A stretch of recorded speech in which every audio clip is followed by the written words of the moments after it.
Yes and no. I mean, if you're an atheist and you want to be part of the conservative movement, go ahead. But you must be an honest atheist and acknowledge that morality is definitionally subjective without a belief in God. You cannot be an atheist and believe in objective morality. It is an impossibility. And true atheists will acknowledge this. At some point, you have an ought claim. Well, things ought to be a certain way.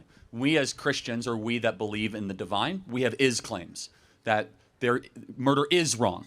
Whereas an atheist will say, well, murder ought to be wrong, because you can't have an objective definition if there is not a divine eternal power over you.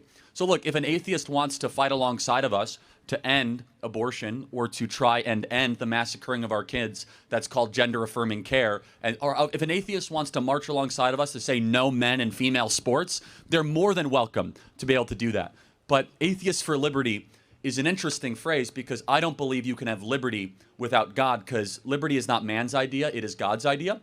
That's just my own personal belief, and it's also the belief of everything that built this nation. But yes, I know a lot of good atheists. The question, though, is how do you know they're good? It's because you're appealing to a moral authority above just the secular material realm, one that is transcendent, we would believe, given by God. Well, I don't believe in objective morality. I do know there are plenty of atheists who are moral objectivists. Are you an atheist? Sorry to interrupt. But oh, yeah. Okay, cool. So let me just, can I ask you a question? And I know this is your first time at the mic, so I'm just going to try to be tender in doing this. Okay, appreciate that. So you don't believe in objective morality, right? I personally don't. Okay. Was the Holocaust objectively wrong?